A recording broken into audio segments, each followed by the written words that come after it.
प्रथम तहलका न्यूज। पढ़ेगा इंडिया तो बढ़ेगा इंडिया, लगता है ये नारा अब केवल दीवारों, सरकारी कार्यालयों या फिर बसों तक ही सीमित रह गया है, क्योंकि फतेहाबाद रतिया इलाके में बने महिला महाविद्यालय के हालात तो कुछ ऐसा ही बयां कर रहे हैं।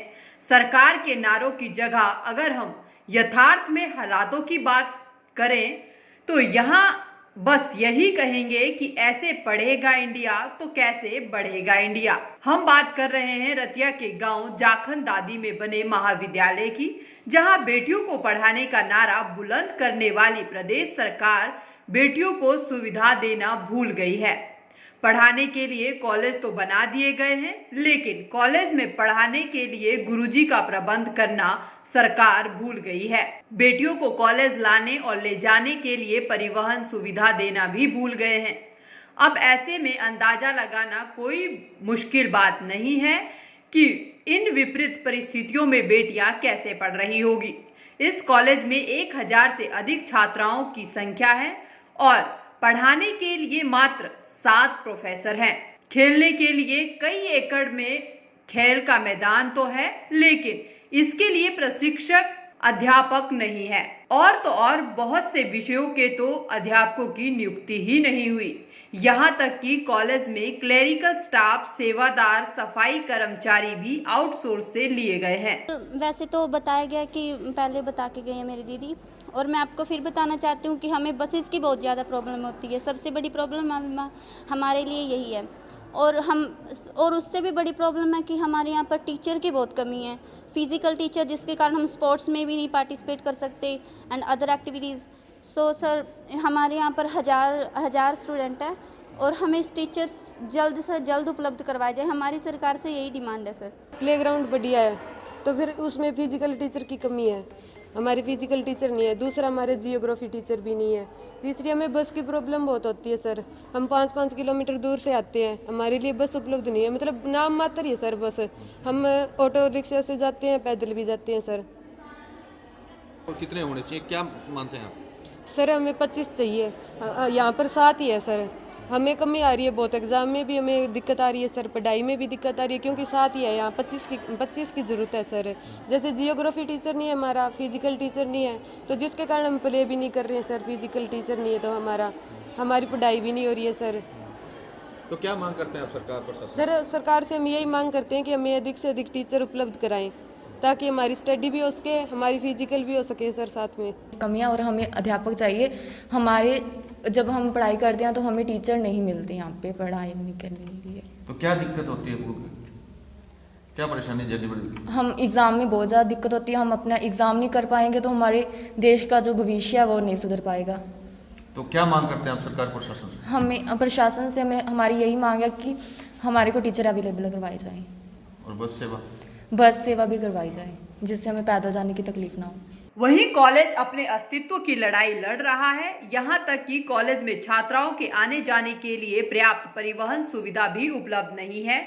परिवहन विभाग की ओर से मात्र 3 बसें चलाई जाती हैं, और वह भी एक समय पर, जबकि रतिया और आसपास के 20 से 30 किलोमीटर के गांवों से बड़ी संख्या में बेटियां पढ़ने के लिए यहाँ आती है। छात्राएं किसी तरह से गांव से रतिया तक तो आ जाती है, लेकिन कॉलेज तक पहुंचने के लिए उन्हें भारी परेशानियों का सामना करना पड़ता है, क्योंकि कॉलेज रतिया शहर से दूर जाखन दादी गांव में बना है। इसीलिए रतिया से जाखन दादी तक पहुंचने के लिए परेशानियों का सामना करना पड़ता है। ये महाविद्यालय लड़कियों के लिए बनाया गया है।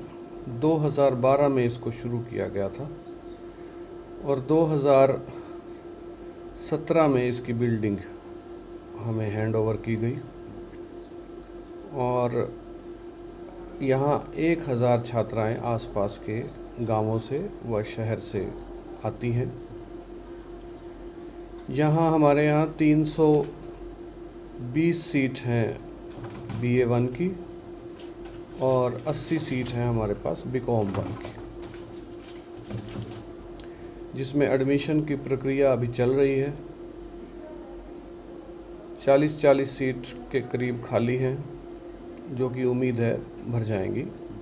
कोरोना के कारण ही थोड़ा एडमिशन में फॉल आया है, तो 1000 बच्चों की जो स्ट्रेंथ है उसको कितने जो है टीचर वो पढ़ा रहे हैं? 1000 बच्चों की स्ट्रेंथ के लिए हमें हर सब्जेक्ट के कम से कम 2-2 टीचर चाहिए, लेकिन अनफॉर्चुनेटली कहें इसको या क्या कहें कि हमारे यहाँ रेगुलर टीचर्स की बहुत कमी है। ज्योग्राफी का एक भी नहीं है, इंग्लिश में 2 हैं जबकि 5 चाहिए, कॉमर्स में भी कमी है, पोल साइंस में भी कमी है। तो हमारे यहाँ रेगुलर अध्यापकों की बहुत कमी है। कुछ एक्सटेंशन पे पढ़ा रहे हैं। तो कितने रेगुलर टीचर यहाँ फिलहाल मौजूद हैं? हमारे यहाँ सिर्फ 7 रेगुलर का स्टाफ है। तो 1000 बच्चों को 7 अध्यापक पढ़ा रहे हैं? 7 ये हैं और 7 ही एक्सटेंशन वाले हैं, तो यूँ कहें कि 14 लोग पढ़ा रहे हैं, जबकि इनको पढ़ाने के लिए कम से कम 25 का स्टाफ तो चाहिए है। मेरे यहाँ मिनिस्ट्रियल स्टाफ में एक भी रेगुलर क्लर्क नहीं है, कोई एलए भी नहीं है और कोई पीएन भी रेगुलर नहीं है। ग्रुप डी का एक भी कर्मचारी हमारे यहाँ रेगुलर नहीं है। चौकीदार भी हमने आउटसोर्सिंग से ही रखे हुए हैं। तो जितने भी हमने कर्मचारी रखे हुए हैं सब आउटसोर्सिंग से ठेकेदार के तो थ्रू। इस बारे आपने कभी उच्चाधिकारियों या विभाग या सरकार को कुछ पत्र लिखे? बहुत बारी लिखा जा चुका है, मेरे से पहले भी। मैंने भी आने के बाद एक बारी लेटर जारी किया है, लेकिन अभी तक किसी पत्र का ना तो जवाब आया है और ना ही कोई कर्मचारी आया है। यहाँ 1000 से ऊपर छात्राएं पढ़ती हैं, शिक्षा ग्रहण करती हैं और शिक्षकों की यहाँ काफ़ी विषयों की कमी है। तो हमारी सरकार से मांग है कि हमारी छात्राओं की शिक्षा के लिए जो हमारे प्रोफेसर्स की कमी है उनको पूरा किया जाए। विशेषकर जैसे हमारे महाविद्यालय का खेल मैदान इतना बड़ा है, कोशिश की जाती है कि छात्राएं प्रतिभागी रहें खेलों में, परंतु फिर भी एक जो फिजिकल प्रोफेसर है वो जो चीज़ करवा सकता है वो दूसरे विषय के टीचर नहीं करवा सकते। तो इसलिए हमारी डिमांड है कि हमें फिजिकल का प्रोफेसर दिया जाए। ज्योग्राफी का प्रोफेसर है की भी कमी है, डेपुटेशन पे आते हैं, जैसे ही उनका समय पूरा होता है वो वापस अपने मूल रूप के कॉलेज में चले जाते हैं। इसलिए हमारी ये भी मांग है कि हमारा ज्योग्राफी का एक नियमित प्रोफेसर प्राध्यापक महाविद्यालय को सरकार उपलब्ध करवाए।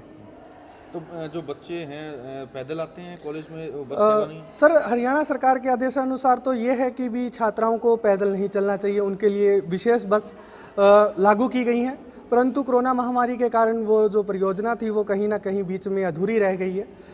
प्रशासन की तरफ से हमें 3 बसें उपलब्ध करवाई जा रही हैं, परंतु जो हमारे लिए नाकाफ़ी हैं, क्योंकि दूर दराज के क्षेत्र, रतिया क्षेत्र के बहुत सी लड़कियां 40-40 किलोमीटर की दूरी से आती हैं, तो उन्हें समस्या होती है। क्योंकि प्रशासन ने जो समय दिया है वो छात्राओं के लिए पूर्ण नहीं होता, क्योंकि 9 बजे से लेकर 4 बजे तक महाविद्यालय का समय होता है। तो इसलिए हमारी सरकार से मांग है कि या तो विशेष रूप से बस उपलब्ध करवा दी जाए जो स्पेशल छात्राओं के लिए रहे, नहीं तो प्रशासन से कहे कि वो कम से कम हमें 6 जो समय सुबह और शाम के निर्धारित करके दे, कि जिससे छात्राओं को इतनी दूर आने में मुश्किलें पैदा ना हो। क्योंकि ये महाविद्यालय बस स्टैंड से यहाँ तक जाखनदादी के अंदर 5 किलोमीटर की लगभग दूरी पड़ती है। तो इसलिए मांग है कि बसों की भी जो सुविधा उपलब्ध करवाई जाए। दरअसल ऐसा नहीं है कि शासन और प्रशासन को उनकी ये समस्याएं ना पहुंचाई गई हो। कई बार छात्राओं द्वारा मांग की जा चुकी है, लेकिन हालात नहीं सुधरे। यहाँ पढ़ने वाली छात्राओं ने सरकार के आगे गुहार लगाई है कि बेटियों के लिए अगर कोई योजना बनाई जाती है तो उन्हें पूरा किया जाए और उन्हें सहूलियत दी जाए ताकि वे पढ़ लिख कर आगे बढ़ सके। प्रथम तहलका के लिए फतेहाबाद से सुनील कुमार की रिपोर्ट।